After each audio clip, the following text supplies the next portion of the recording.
Hello, I'm Stephanie. And I'm Lauren. And this is I've Got Guts, a podcast about living and thriving with chronic illness. Let's be real, it is really hard. But it doesn't have to be. You are not alone. With this podcast, we want to create a community and a space to be able to talk about the tough stuff and laugh along the way. The idea for this podcast stemmed from us trying to find one for ourselves to listen to, but not being able to find anything that didn't make us more sad or frustrated. Our goal is to talk about the hard stuff, but also talk about how to get through it, be positive, have a full and productive life, and of course, thrive. But before we get started, just so we are clear, we are not medical professionals. We are just here sharing our personal experiences. All right, let's do it. We're going to switch things up today, and we're going to do our roses first today. Yes. Should I go first? You go first. Okay, because yours is kind of like a combined situation. I know, mine is a combined situation. My rose is we are coming over to your house for dinner tonight, and I get to see your new house decorated for Christmas for the first time, which I'm so excited about. And you made my family sauce recipe. I did. So I don't cook. I actually hate cooking. I do this once a year, and this is my time. And Rome and Graham and Aunt Tony have trained me over the years, but I only do it once a year. So it's not like I'm working hard to perfect it, but I'm having everyone over for sauce. Yeah, so and some Buffalo Bills. Yes, because we're recording on a Sunday. Yeah, nice little Sunday. Yes, let's go Buffalo. Okay, and your rose? Okay, so my rose is I went to an amazing restaurant with Connor and Sean this weekend. It's rare that being a celiac that you can go to a restaurant and they have a gluten-free fryer. So Friday morning I woke up, and we have so many great restaurants, I feel like, in our area. And I woke up, and there's this one guy here who does like reviews and goes to the different gluten-free places and does reviews, and I appreciate them so much. Even I follow him. He's the best. Yep. And he's always on point too. That's why I love his reviews. So he reviewed this new place called Mood. I think it's just Mood. Mood. And it's like a burger joint, and it's downtown, and it's burgers, milkshakes, specialty cocktails. And we were supposed to go get our tree after work on Friday. I'm like, this is going to be so perfect. I'm like, let's go get our tree, and then we'll go try Mood, and they have a gluten-free fryer. I got there, and it is the most adorable place ever. And I ordered, oh my gosh, they were so good. These big old extra large mozzarella sticks with the gooeyest goo mozzarella in the inside. And then I know I can only fit so much into my esophagus at once. And we're going to get into that today, more about my swallowing issues. But I just get like really excited. So then I also ordered a cheeseburger, garlic parm fries, and 2 specialty cocktails. Yes, Grams would say, your eyes were bigger than your belly. They were. Even Sean's over there shaking his head. He's like, okay, you're going to have like 3 bites and whatever. So Connor's all excited too because, for him as a celiac, he can't always fit in. He can't always have the French fries whenever all the other kids are. So it's exciting to see him to have it too. So that was my rose, enjoying the food there, which was to die for. So if you are in Rochester, New York, go to Mood Burger Bar, especially if you're a celiac. Yes, they are amazing, and you just feel safe. I think I'm not 100%, but I think one of the owners has celiac, and they take all the precaution, no cross-contamination. They were so sensitive to us, and I ate with peace and ease. That's rare. And champagne. Actually, it was like a peppermint candy Prosecco situation. It was so good. So we're having an amazing time. Here's my thorn. The mozzarella comes, and it was so good. It was like this crispy. Yeah, those are the best. The marinara was delicious. So I eat the whole thing, and I'm excited. And I eat it faster than normal. And then all of a sudden I'm sitting there, and I'm like, oh no. It's like sitting in my esophagus, and it's like globs of hot mozzarella cheese. And I'm like, oh no. So then you're like in a restaurant, you're in a public place. Yep. Also made a connection with this amazing waitress. So she's like checking in, smiling at me, like walking over. And Sean sees I'm going into distress, and my burger and fries have still yet to come. And I've only eaten one mozzarella stick. So normally when I'll have a cocktail when I eat, it kind of just helps to relax things and move things down. And so I'm like trying to chug my specialty cocktail. It would not like go down. So the burger comes, and you don't want to be sitting there not eating. It makes, I feel like the waitress think that like bad. You don't like it. And I could tell by the look on her face when my burger came and I took one bite that she was like, is everything okay? I'm like, we love it. And it's so great. But I don't think she really believed me. But I took 2 bites of the burger, maybe a bite of fries, and I was dying. We got in the car and we drove around to look at Christmas lights. And here we are doing this nice Christmassy thing. Sean and Connor are like happy, and we have Christmas music. And I literally have like my mouth is sweating. Like I'm going to throw up. I'm so nauseous. It is totally clogged. I have no ginger ale, but I didn't want to be that mom where I'm like, let's go home or let's stop and get ginger ale. I just kind of was having so much fun looking at the lights. And sometimes you just take one for the team when it comes to your son. So it just, it was gross. Then we went home and decorated our tree. Still did not feel good. So I really just set myself up by aggressively eating an extra large mozzarella stick. Oh, man, been there, done that. Right? So that was my very painful thorn, but it stemmed from a great rose. I know. And you're going to talk a little bit about your swallowing issues today, but I think that's the key difference between mine and yours is that eventually I will have a swallow that works. Yes. And we'll get to your story, but right. I know that at some point I'm going to be swallowing. One of them's going to work and it's going to go down. You know what I mean? Right. I do not. You don't get that relief. I don't get that with what I have going on. So, well, my thorn isn't too far off from yours, actually. Mm-hmm. So I told, everybody last episode or a couple episodes ago, I was telling you I was sick. Yep. Well, I let it go on for 14 days and I was still ragingly sick. I know. I feel like last time we recorded, I'm like, I think you seem better. And then like 2 days later, I'm like, I think you seem worse.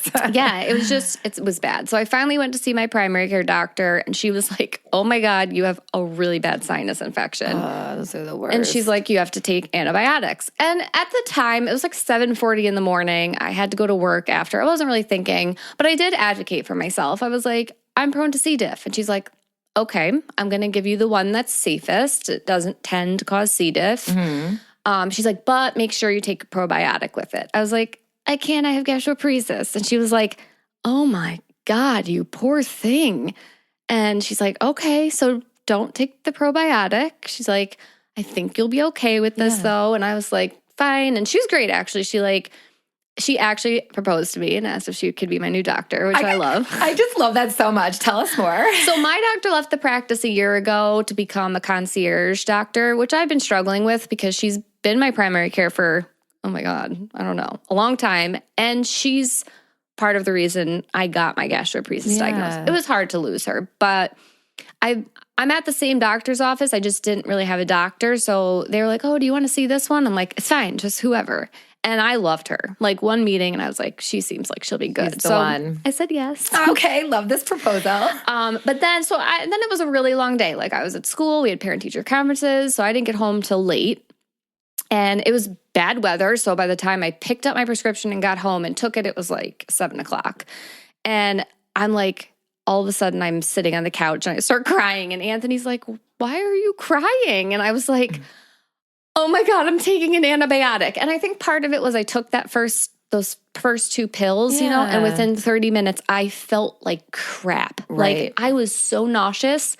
I was pacing. Anthony's like, what are you doing? I was like, I'm nauseous. I'm just trying to like, when you have like a weird strategy and sometimes it's just panic. Yes. So like I just was pacing. I couldn't focus on like a TV show or reading or even scrolling my phone. I was just nervously pacing. Yeah. And then panic kicked in because I was like, oh my God, I'm taking an antibiotic. Like, oh my God, what if I get C. diff again? And we're trying to have a baby right now. Like if I get C. diff, what kind of a dent will that put on our fertility journey? And like all of it just washed over me at once. And needless to say, like, I guess no matter what antibiotic I take, I'm going to feel like shit. Right. I feel like shit. Like it just, I don't know how to describe it to people. First of all, I can feel the pill move through every organ. It's something about antibiotics. And is it a big guy? Is it not really? Okay. But I can feel it. I know where, I can tell you where it is in my body right now, and I took it last night. Oh, gosh. And I just have, it makes my swallowing worse. It makes my chest pain worse. It makes my belly hurt worse. Like I'm bloated and gassy and constipated. So my thorn is basically like, antibiotics suck. They make my symptoms worse. Even though I know it's fixing one thing that I needed to fix, it's making everything else worse, and I hate it. Right. And I think it's so normal. It's so normal to have those feelings of fear and worry and unknown, because you go back. It's like that trauma. Yeah. You go back to those moments and you never want to feel that way again. So I think so many times too, when you're in that moment, like just letting yourself feel it, pace the room, cry it out, right? What do I always say to you? I'm like, feel the emotions. Because you can't, sometimes when you try to suppress that shit, it like doesn't serve you. You got to feel it, cry it out, pace it out, pace around, and release it. Anthony did recognize in that moment, like, okay, I'm not going to be able to get through to her. So he texted you and he was like, call Stef. And you did help me, because I think there's that like understanding. Right. You know, and it's not that Anthony doesn't understand. He just knew in that moment, I needed you to get me through it. Right. He couldn't. Right. Yes. And there are many times where I feel the same way, where Sean is just going to anger me. So room, please call me. So phone room. I feel like before we get started with our stories, I have a funny story to tell you. And it kind of ties in with like our husbands and dealing with us. So last night we get home and it's like really late and we're getting ready to go to bed, and I'm like, I think I have to go to the bathroom. So I go into the bathroom and I really have to poop, but it's one of those where I can tell like I'm constipated right now. It's going to be big. It starts doing the turtle thing where it's like coming out and then it goes back up, and then it's coming out and it goes back up. Nothing and like a good turtle poop. I was in there like dripping sweat. I was pushing. I was surprised Anthony didn't hear me, because the sounds I was making, it was like I was giving birth. I mean, so I finally get it out and I go lie in bed, and I'm like, you know, trying to get comfortable in bed. And he goes, what's going on over there? And I'm like, I think I ripped my butthole open. And he goes, wait, what? I'm like, it was large and it really hurt. And I almost passed out. And like out of total seriousness, he just goes, I wonder if I could make a seatbelt for you. He's like a toilet harness. He's like, what if we make you a toilet harness so that if you're ever in that situation and you pass out, you don't fall off the toilet? And like that right there is where our husbands' brains have to be at all the time. Okay, I'm crying laughing, and I'm hearing the story for the first time. So that was a real genuine I'm crying laughing. That's disgusting, Stephanie. He was like, ooh, I wonder if I could make you a toilet seatbelt. Creative idea time. So yeah, these are my nightly conversations with my husband. I mean, here we go. We're good. I love it. He's a solid problem solver. So ridiculous. Oh my gosh, that was really funny. Day in the lives. I know. And how's your butt today? It's feeling a little sore still, but we'll get there. Well, good. That's the worst. I feel like I needed to tell a funny story because you are about to tell a really dark story. So I wanted to start off with some humor. Yes, we love to laugh here. So good. Perfect. All right, here we go. So the last we talked, I had a parasite. Which yes, you did. And it was a big guy. And he stayed in there for a long time, but finally he exited. And now we're moving. So this is now the fall of 2018.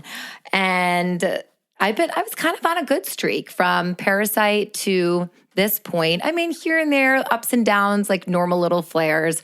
Connor's like a baby. He's growing. He's a toddler. Like, I'm just in the thick of mom life, So fun. I don't know why this is making me emotional. Maybe because he's 9 now. And I know. We don't get that little guy There's times anymore. where I really do miss those days. You're going to make me cry. He was just this, I don't know, just such a fun little toddler. But now he's this 9-year-old punk. Maybe that's why I'm crying. But so we were just like living the thick of, mom life. I think being a mom and having a chronic illness can be really challenging. And I think that is an episode in itself. So in 2018, when I started to not feel good again, I think the hardest thing is, as Connor was getting older at that point, what was he, 15, 16? He was like 3 or 4. So I don't know how many memories he actually has, but I think what was crushing me at the time was that he was watching me not feel good. Yeah. And that was hard. I want to show him that I'm strong and, that I can weather through anything, which I do, but it's still emotions I feel, So I guess I was not anticipating getting emotional today. Wiping those tears. This is hard stuff to talk about. It is. So my stomach pains and digestive issues have always been lower, except when I had like an ulcer or I had pericarditis, which was heart related, right? So this time it was high up in my digestive tract, almost like around my chest. So my mind went to ulcer. So, do all the things. Here I go again. I actually set up an appointment with my primary care, but remember in the last episode, she fired me and then I quit her, however you want to put it. Yeah. And I have a new primary care, Dr. Ham, and I just loved her. It was like one of those situations where I'm grateful that I ended my time with my last primary care, who was wonderful. But it was time for me to move on, and I was led to Dr. Ham, and she was incredible. So I met with her and I shared with her what was going on because I did make an appointment with my gastro, but it can take time to get in with the gastro. Yeah. So it's like I call and my appointment's like 2.5 weeks out. So in the meantime, you go to your primary care. And I think that's something so important that people don't always realize. And I kind of navigated that when my dad was going through some health stuff. You have to have a good primary care, and your primary care is your starting spot. You can make an appointment with whatever, a gastro, whatever other doctor, but your primary care is your home base. And if it's going to be a couple of weeks or months to get in with that specialist, see your primary care who can normally get you in, usually within the week, I feel like. So I made my appointment with my primary care, shared how I was feeling, and it was basically like I had this pressure. Like I was eating and food wouldn't go down, but I've never experienced that before. Nauseous, like I've never felt. Like it was just this constant state of nausea that I was in. It was disgusting. And it just pressure and pain when I would eat, but it was all upper. And for the first time in my life, no pooping issues, no diarrhea. I was just pooping old logs like normal, nothing lower. It was all upper. So that's what was weird, So anyway, she did order a couple of tests. She ordered that it was the barium swallow one, which have you done the barium? I know you talked about a lot of ones, a lot of different tests. I've done a couple different versions of barium. Yeah. Yeah. So she ordered the barium swallow for me. And then I ended up meeting with my gastroenterologist. And from there, based on what he saw in the barium swallowing test, he was like, something more is going on with your esophagus. I'm going to send you for the manometry, which you have had. We've already talked about that. Definitely I think you had yours first, right? So when I called you and I told you I was getting mine done, I was like... Well, because I had only at that point had the one where they strapped me down to the table. Right. And you were like, oh gosh, good luck. Da, da, da. I'm thinking, oh my. So I went in with the knowledge that Room shared with me about it. So I was kind of prepared, but... got through it, and it was then that I was diagnosed with something called achalasia. And achalasia is a rare disorder that makes it difficult to swallow food and to drink. So basically, it's a condition that occurs when the muscles in your esophagus don't contract properly. And the lower esophageal sphincter, we have lots of sphincters. This is your esophageal. I don't know if we have lots of sphincters. I just threw that out there. Two. There's only 2. We have many sphincters in our body. Don't know why I just said that. The lower esophageal sphincter, they call it the LES, doesn't relax, so it won't allow food to pass into the stomach. So basically, a normal human chews.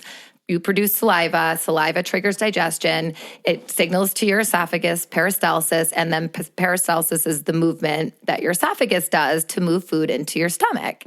So for me, after that manometry, it showed at that point that I had 5 swallows that were so weak, barely happening, and 5 times where it wasn't doing anything at all. Right. And this was back in 2018. So, and I never went back for another one, but based on where I am today, we know my esophagus doesn't move at all any longer. Right. Rest in peace. Sad. So who does it affect? So it can usually affect adults between the ages of 25 and 60. And I was right in my 30s when I was diagnosed. And actually, it's twice as common in men than in women. Isn't of course that you get that. Yeah, of course. Well, I also had a gallbladder of a 50-year-old man, they told me. So who knows? And they don't know what causes it. So the exact cause is unknown. There's lots of different theories out there. Some include nerve cell degeneration, parasitic or viral infections. Who knows? Could that be related to what I had years ago? Inflammation and autoimmune disorders. And, I have autoimmune, right? So it's just, and there's not a test to say, hey, this is what caused it. There's just a lot of theories, So was it your body just attacking the next thing? Right. Or was it from the parasite? I mean, was it a virus? Was it, there's just so many theories. It's hard to know, but I think I don't know how important it is to know why or what caused it. But I think once you get that diagnosis and how to treat it. And really the things to get it diagnosed with achalasia is the barium swallow, an upper endoscopy, and the manometry. Yep. So here I am. So when I first found out, I got a call from my gastro's office telling me that I had achalasia, and they were referring me to a thoracic surgeon. And I remember being like, a thoracic surgeon? What? Like the fear, the panic, the worry, like, what? What do you mean? Surgeon? Thoracic? Like what? So just a lot of emotions of how I was feeling, and I was scared. So I ended up meeting with the most amazing thoracic surgeon, Dr. Carolyn Jones. I can't even begin to tell you what, it's like you said when you just met with your primary care. It was magic. It was just a magical moment her and I experienced together. And she walked me, she's just so knowledgeable in achalasia, and I so was not, and she walked me through what it was, what my esophagus was doing. She went over my manometry results, my barium swallow. She pulled up the images.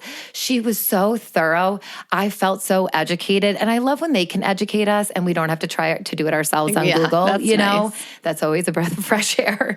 She was so dynamite. And at this point, I was really barely even getting any food down. At this point in time, I want to say it was around November, and I only was getting down liquid. So I was still able to do protein shakes or smoothies. So I'm able to fuel myself, but food wasn't an option anymore for me. So we knew we needed to, put a plan in place. So this is a very controversial thing in the achalasia world. But Dr. Carolyn Jones, I don't know why I always want to say her whole name. I know, like you just say Dr. Jones. I know, but I always just love her whole name. I just say it all. She suggested doing an endoscopy and going in and giving me a shot of Botox, not in my forehead, where you would normally get Botox, but in my old sphincter, right in the bottom of my esophagus. And it's very controversial, and I weighed my pros and cons, and I ended up saying yes because she said the Botox, it's temporary. It could last a month, 2 months, 3 months, maybe a week. We didn't know how long it would last, but the purpose of doing it, if my esophagus and the sphincter responded well to that, I would respond well to the surgery that I could get to address my achalasia. So I went in and I did it. Right. It was fantastic. I woke up and I was eating food again. It was great. It lasted, I think it lasted about 2 months. It got me to right around Christmas time. And then slowly but surely you could tell the Botox is wearing off. So it's, Botox like you would get in your face. It only is going to last for, I think, a max of 3 months. Yeah. So it got really dicey around December, and it was a really hard time. So I had to decide if I was going to do the surgery or not, or could I go in and do another round of Botox? How did I want to live? So the surgery that is recommended, there's actually two types. One is a Heller myotomy with fundoplication. And when I said these words to Rome, I had a heart attack. Tell us why. Well, because it wasn't that long after my surgery. So you guys are kind of almost all the way caught up in my journey to now. But Lauren just said this was 2017. 2018, I mean. So my surgery was 2017. This was 2018. So it was fresh for me. So I was like, don't do it. Don't do it. Don't do it. Like I begged her not to do it. Yes, I know. And I was just like, and I knew I was so scared. I watched her and then I watched like things went wrong, like really, really wrong. But then I just kept coming back and I did my own research. I did. And exactly what Room told you guys, do your research, understand what type of surgery, what other options are there. So there is actually a different type of surgery called a POEM. And the POEM surgery is where they're essentially doing the same thing. There is no fundoplication with it, but they go in laparoscopic or they go in through an endoscopy. So like you have an endoscopy and they go and repair it from the inside. So you're missing that fundoplication part. At least this is when I met with the doctor that would do the POEM here. That's what they said they would do. So you're not going to have any incisions on the outside. Right. So the Heller myotomy with fundoplication has been around a lot longer. POEM was newer. And they do cut, I have like small little laparoscopically little incisions that they went in and they cut basically what the Heller myotomy is the surgeon cuts the muscle in the lower esophagus and upper stomach to open that whole lower esophagus sphincter, LES, and then they open it. So that means it's just kind of helping gravity move your food through your esophagus. And then the surgeon does the partial wrap, which is exactly what Room had. So you had the partial wrap without the Heller myotomy. Mm-hmm. So they partially wrap the upper part of the stomach around the esophagus to kind of create a low pressure valve and prevent any stomach acid from flowing back up into the esophagus because you don't want to be like having that all wash back up into your esophagus. So it was a tricky time. What was I going to do? Was I going to do the surgery? Should I do the POEM? Should I do the Heller myotomy? A lot of feelings. I was very overwhelmed by this decision. And I went back, I was saying to Sean, I was like, I always talk it out. I'm like, tell me what you remember from this time. Because he's like, ride or die over here. Him and I were just on this roller coaster ride together. And he was like, you were journaling your heart out. So I was like, I was. So before I came over today, we just moved to our new house. Actually, I shouldn't just say, it'll be a year in January. Yeah, I was saying, it's been a year. So exciting.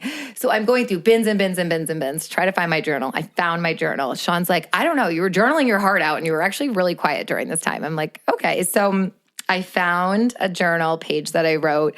It was, I think it was December 14th, 2018. But I was using, Mel Robbins has like this amazing journal that I use, the 5-second rule. Did you ever read that book, Room? I haven't read that So it's one. the 5-second rule, and she had a great journal, and it basically was very structured. So for any of you out there looking to journal about your life and just use, like we've talked about gratitude journaling, this was before I really could just fluidly journal, and this kind of gave me the structure.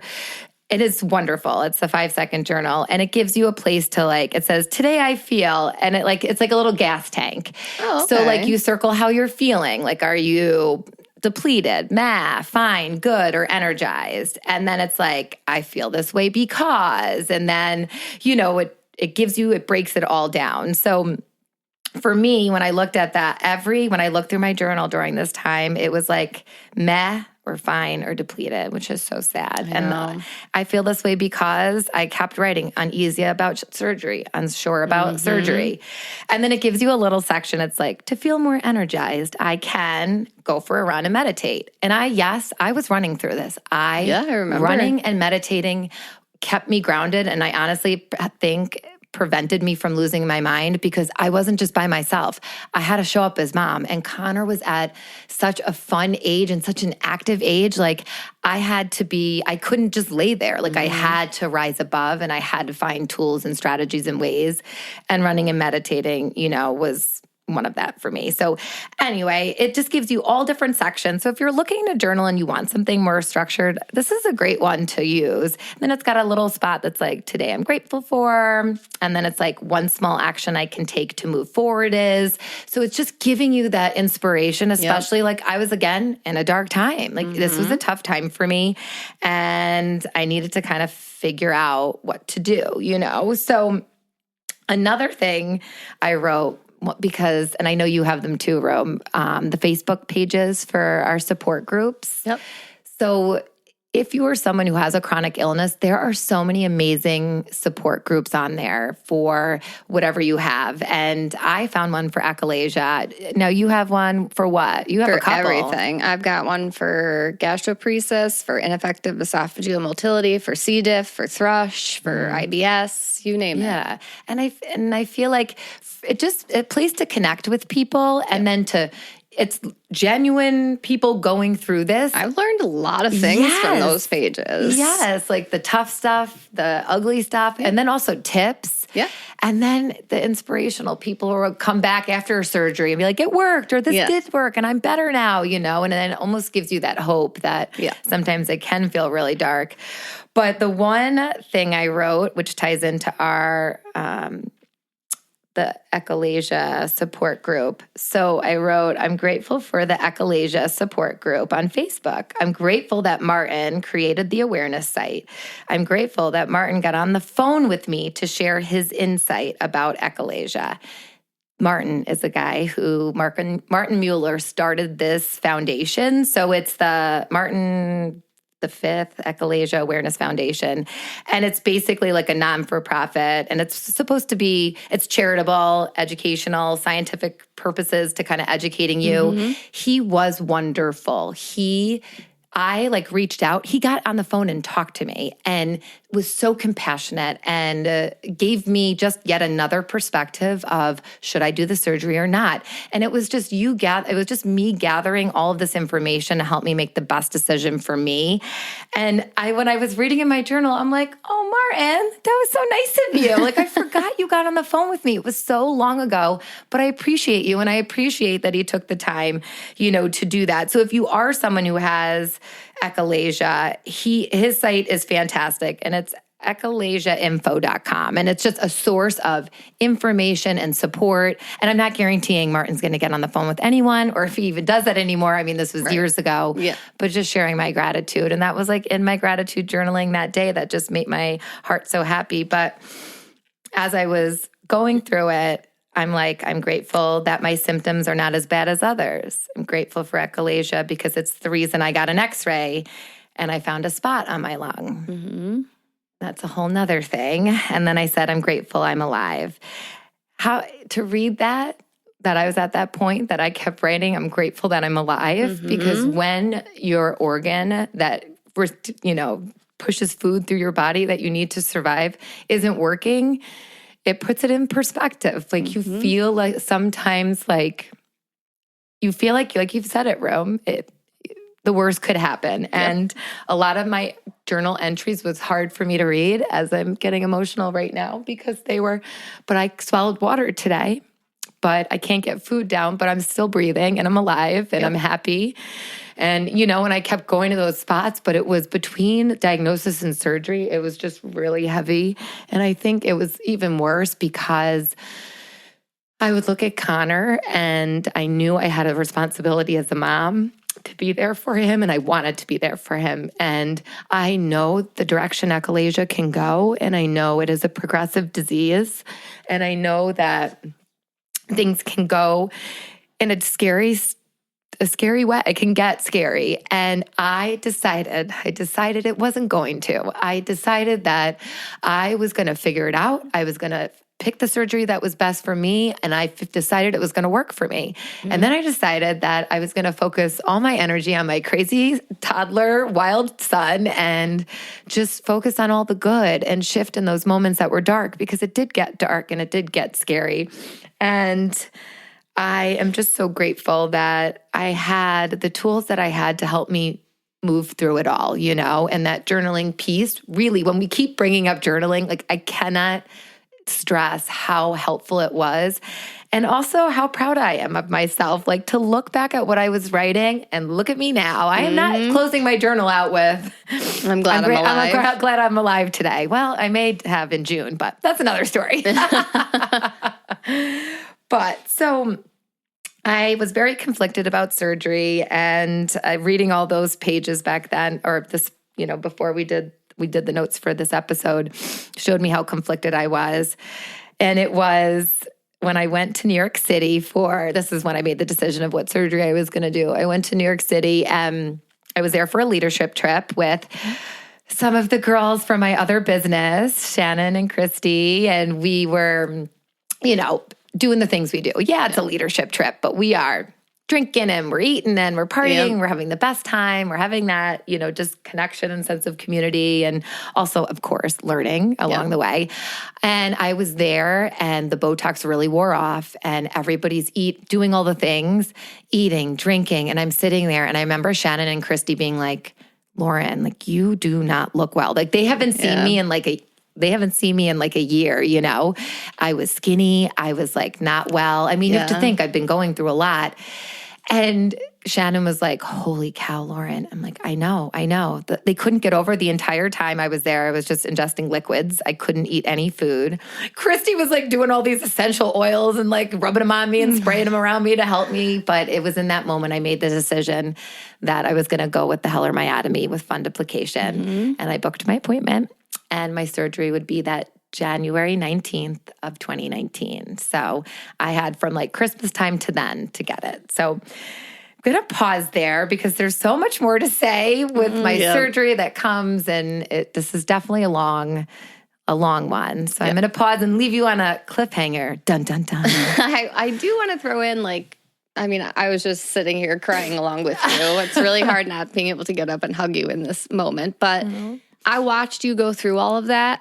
I don't think there was a minute that Connor ever felt the grief you were going through. Yeah. Ever. Whenever you were in front of Connor, there was no sick Lauren. There was no stressed Lauren. Like, you are such an amazing mom, and you put on that.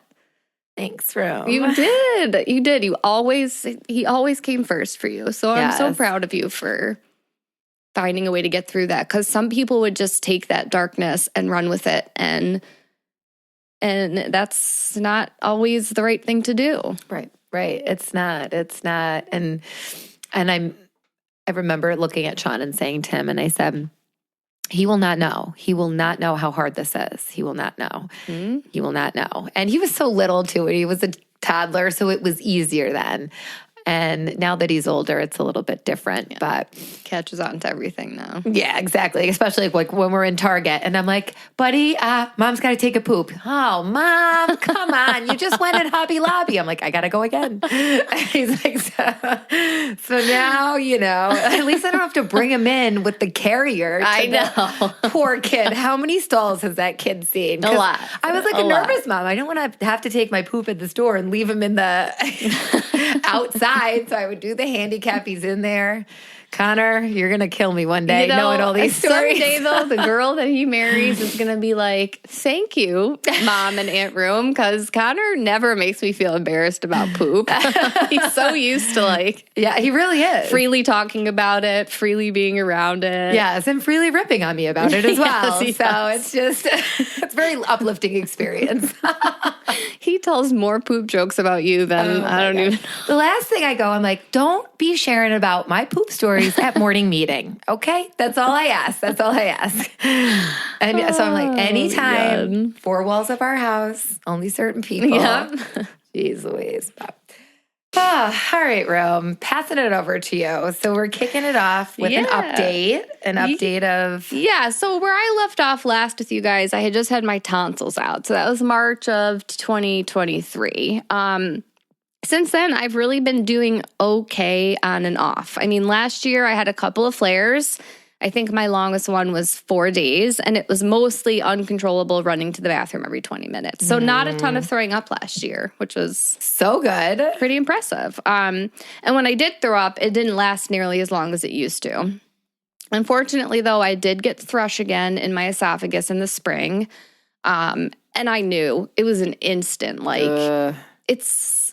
When I get thrush, swallowing feels a very specific way. I don't think I can describe it. It's very unique.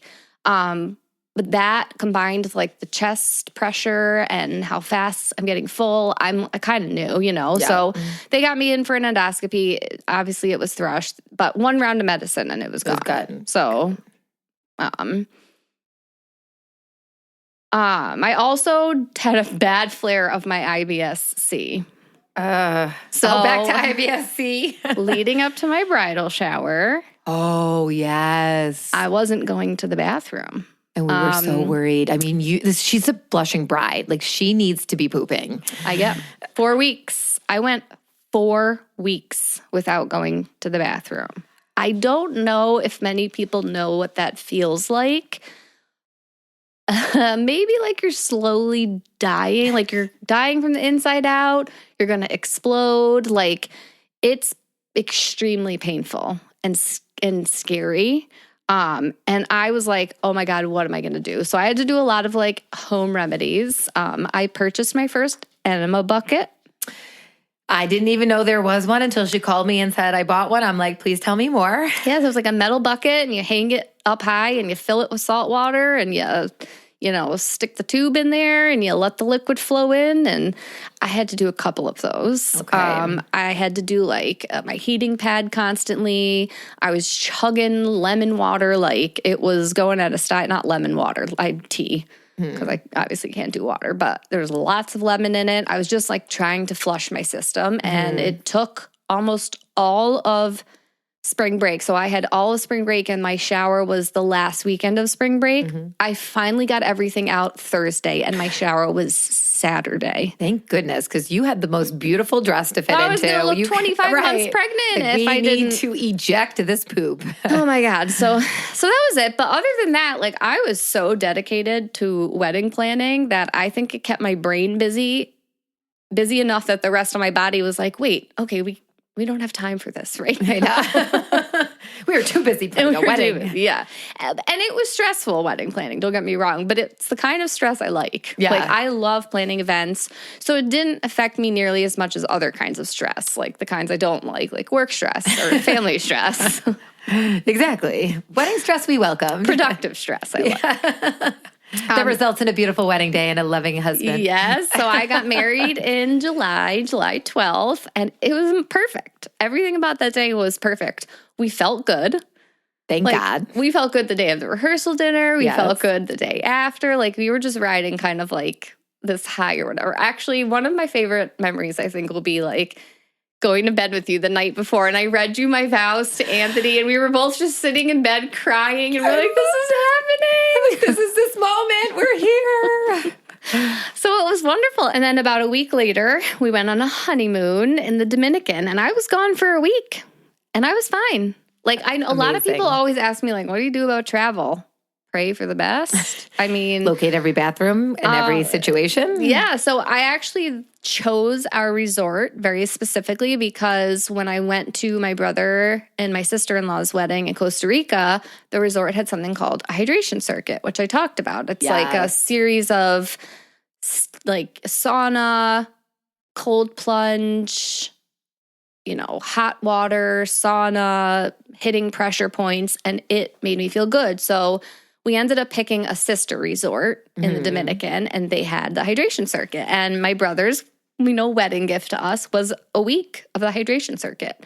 So every morning we would get up, we'd go to breakfast, we'd go to the hydration circuit, and I was fine. I actually ate dinner every night on our honeymoon. Which is crazy because that's usually something you're unable to do, but just goes to show this right situation, all the right things in place. Yeah. You were feeling really good. Also, like, my brother actually once told me, like, he's like, I have this theory that, like, extreme happiness it gives you this, like, adrenaline, and your body does so well with it. Like, he's like, whenever you're so happy, like, when I was at their wedding, when I visited them in Florida, when I'm on my honeymoon, like, I'm just so happy. It's like my body can't focus on the bad. Right. It's so true. It is so true because you're literally putting all of your energy in one amazing spot. Yeah. Your body follows suit. I mean, it doesn't always follow suit, but it does in this situation. Yeah. I mean, I didn't get sick once on the honeymoon. Like there was one night where I was like feeling really, really nauseous. But it was fine. We ended up going back to the room early and we watched a movie and you were good. I was fine. You had better experience on your honeymoon than I did on mine. I know. You freaking poisoned on yours. Gluten eaters. And so since we got back, since July, we have been on a fertility journey. So I wanted to give everyone like the background story because I've gotten so many questions from people listening to the podcast. And I'm an open book. Like, some people might consider it oversharing, and that's fine. I just don't really care. If I'm on a journey, I'm going to talk about it. Yeah. Like, I'm not like secretive. I can't be secretive. Right, I can't lie to save my life. Right. You are actually the worst liar, and I always know. Not that you ever lie to me, but if you ever try to tell a lie to somebody, I know it's a lie. It's really bad. Yeah. So, I mean, I was not expecting to find love this late in life. And I always assumed that I just would not have the chance to be a mom. I didn't want to do it alone, and I wasn't finding any like quality partners. So I put it in the back of my head and I didn't think about it. Well, having Anthony in my life has changed things significantly for me. Like, having a loving and caring partner has made me realize I want to be a mom so bad. You're going to be one. Like, I didn't know how much I wanted it until the moment I realized I want it. And I've always wanted it. I just flipped a switch off, you know? You did. And you always are going to be a good mom. I knew it. So we did start trying naturally right after the wedding. We actually were going to try the summer before we got married. And I did go to a fertility clinic.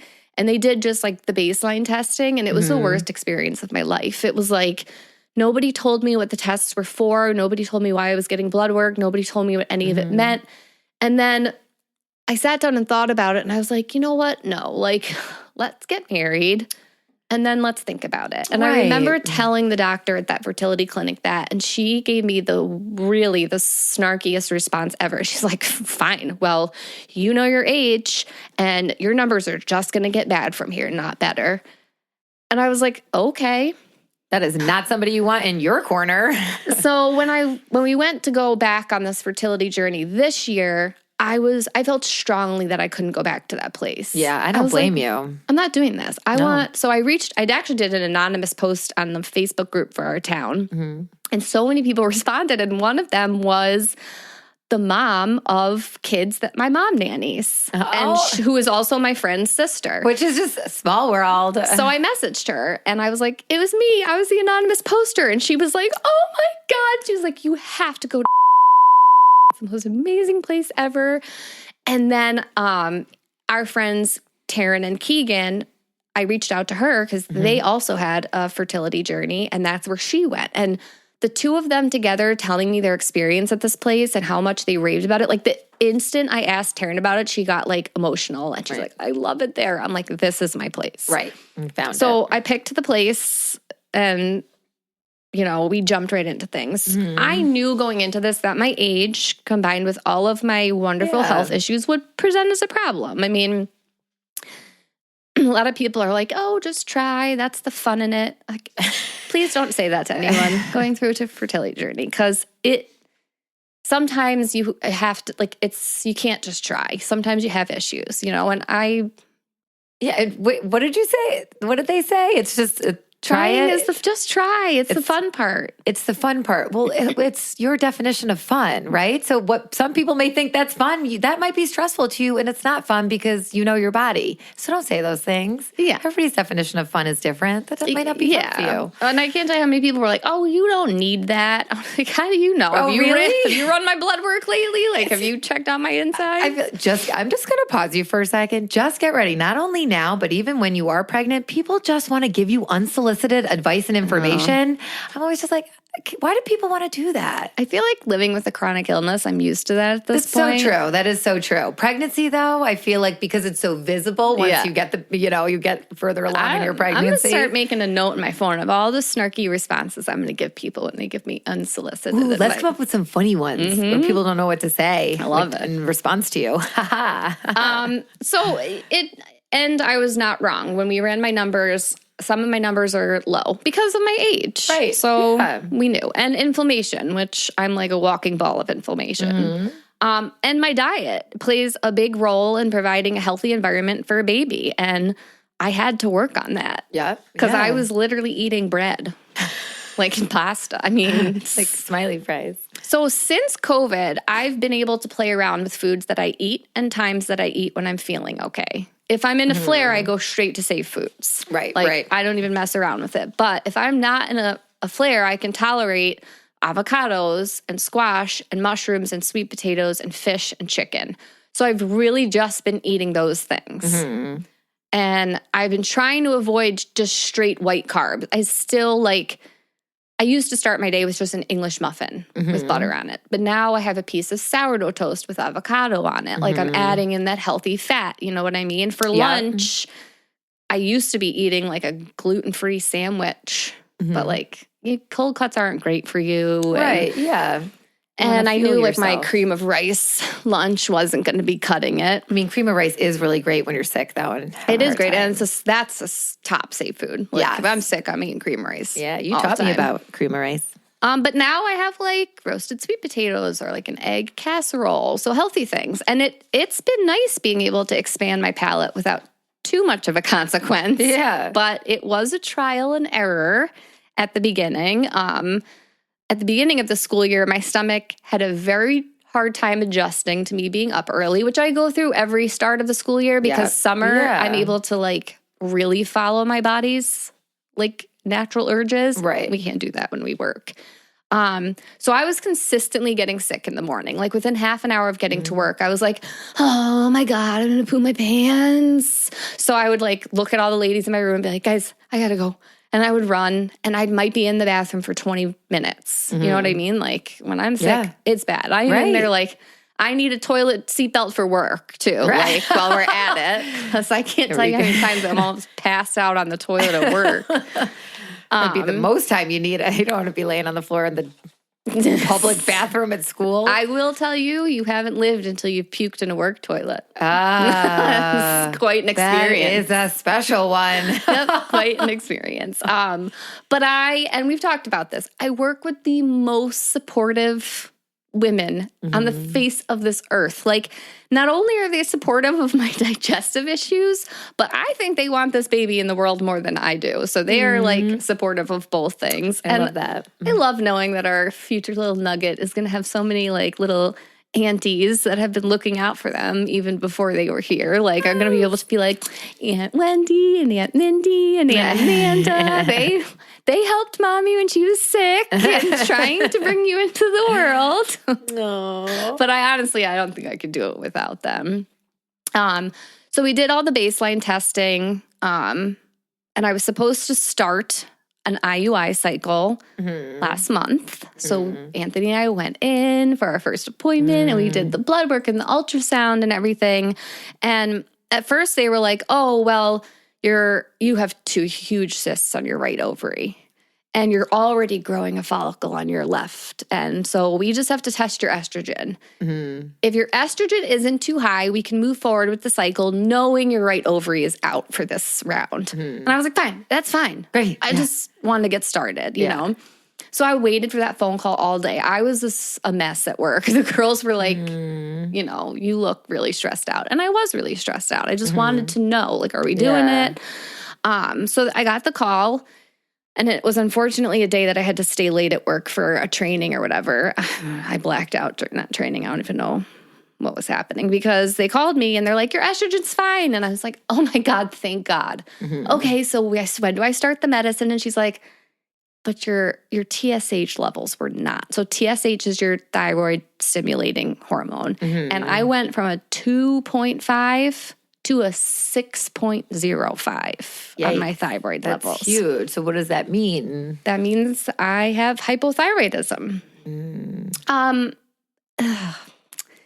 So your thyroid plays a huge part in fertility. So obviously I was not able to proceed with that. So that was soul crushing. And then to sit through a professional development at work when I just wanted to come home and like cry in Anthony's arms. It was hard to get through, you know, and scary. Yeah. Because I was like, what the heck? Right. Now my thyroid decides to go bonkers. Like, what the hell? Like, stop it. And I think for me, it was just like my body letting me down again. Yeah. You know what I mean? Like, I was just like, what? Come on. I'm doing good. Why? Right. And now looking back at even just a month ago, and like my fertility acupuncturist was like, this is crazy. Why didn't they retest you? Why didn't they run a full thyroid panel? And I'm like, their job is to get me pregnant. You know what I mean? Yes. And then this new primary care doctor, that's actually part of the reason I chose her is because she brought it up. Oh.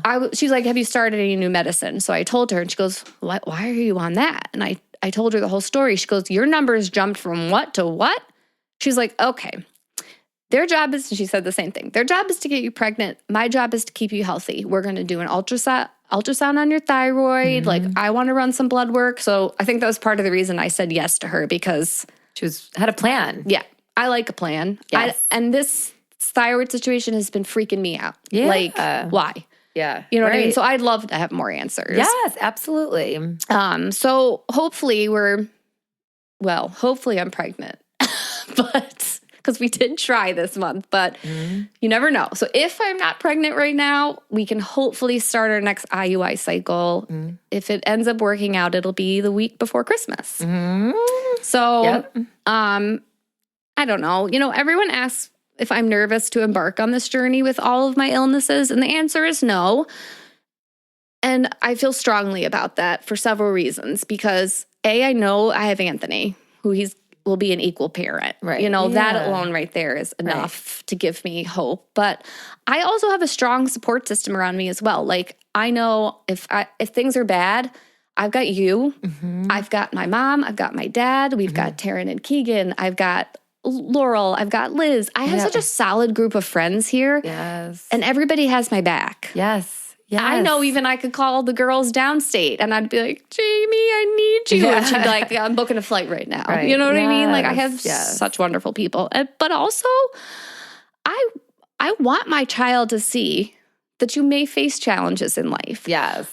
But it's about how you handle those challenges that matter. And you are a big reason in helping me know that I can do it. I watch you do it. Yeah. And you do it, Room, flawlessly. Like, I've seen you go through the worst things, like stuff you haven't talked about yet. And Connor is aware and he knows, like, and you are so strong through all of it. I know that if you can do it, I can do it. You can, Room. You can. And you are doing it. And you are doing it. I am doing it. So I'm going to remain positive. I'm going to focus on the gains that I've made, not the setbacks, not the multiple diagnoses. And I'm going to continue on this journey of healing my body and improving my quality of life. Yes, yes. I mean, bottom line, I don't let fear run my life. Right. No, you don't. And I watched it this start of the weekend. You released all those feelings you were having, right? You cried it all out. And then you move forward, because there's no point in living in the past. There's no point. We must live in the present and project to the future. And here's my thing. I'm just going to say this. I truly believe everything is happening not to us, but for us. And I've said this before. So there's a bigger reason why the thyroid, the that is going on. Maybe it's because timing. Timing. Maybe you just need some time this month, and who knows what magical situation can occur. You never know. You really never know. But trusting in the unknown. And I think that's the last thing is IVF and just trying to have a baby in general. We are such planners, and it is so unknown, right? It is so unknown. It is so unpredictable. We're teachers. We like to know, when is this happening? When is that happening? Yeah. There are so many unknowns when you're having a baby. Yeah. You just throw it out the window and just ride the wave. I'm a very type A person, and my husband can attest to that. I have a color-coded calendar on the fridge. I like to see everything mapped out in advance. Like, don't try and make plans with me last minute. I'm not doing it. I like to plan things far ahead. And it's hard. Like, for those of you who have never tried to get pregnant, and for men, there's this thing called the 2-week wait, where you ovulated and then you have to basically wait for 2 weeks to see if you're pregnant. It's awful.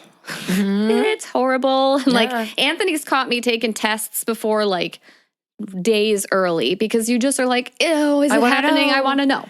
Yes. And then you, like, drive yourself crazy trying, doing that to yourself and everything. But I don't like the unknown, but I'm embracing it. Yes, that's the only thing you can do. And I did start journaling, and I showed it to Anthony the other night. And I'm basically writing a journal to our future child, because I want them to know everything we're doing to bring them into this world and how much we love them already. Like, they're not here, but we love you. You are literally you were journaling the future. And what is that? What happens when you do that? When you put it out there, when you speak it, when you visualize it, when you're talking to your unborn baby? And that's how my journal is structured. It's like, I just say, like, we're ready for you. Like, we love you. This is what happened today. And it was hard for us knowing that we're, 1 month back from meeting you. And I think it'll be a special thing to give to them someday. I think so too. And I think it's just further confirmation that this is happening way sooner than you think. Well, according to our nail lady, shout out to Melissa. It is happening. It is happening. It is happening. Well, what a high way to end our podcast today. Yes. So thank you for tuning in. Yes. We appreciate you listening. We appreciate you. Any likes, follows, please feel free to share. And you can find us on Facebook and Instagram at I've Got Guts Podcast. And please feel free to email us with stories, questions at I'veGotGutsPodcast@gmail.com. We would love to hear from you. Yes. Thanks for tuning in, everyone. We'll see you next time. Bye. Bye.